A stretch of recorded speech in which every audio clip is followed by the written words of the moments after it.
Вау. За одоо тамга айрганд тамганы айрг явна. Тамганы айрг явах юм. Наашлаар намирага. Тулгаа.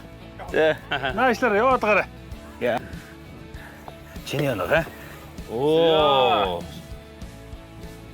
За гараа тасан доо. Хоёр гараа тасараа.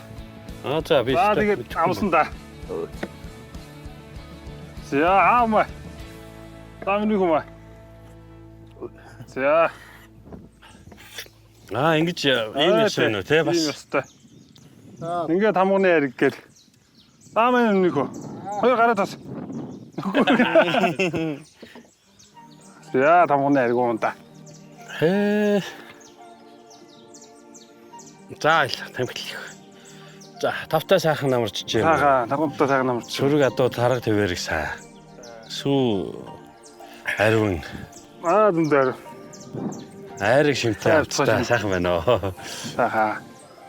Их л уух шиг болсон. Ердөөсөө яваагүй. Ногт. 5 төмөн адуу. Тэ. Надлон өнгөрсөн он ч манай сумын 5 түм адуу 100 жил болсон. 5 төмөн адуутай болсон гэсэн үг үү те? Монголын хамгийн их адуутай сум шүү дээ. Өөх. 5 төмөн гэхээр чинь 50,000 гэсэн үг. Тэ 50,000. 10,000 нэг төм болно. Манайш 2015 онд 4 түм адуу нэр хийчихсэн. Хэдэн литр вэ? Нэр аваад бас. 1.8. Тэ үү те?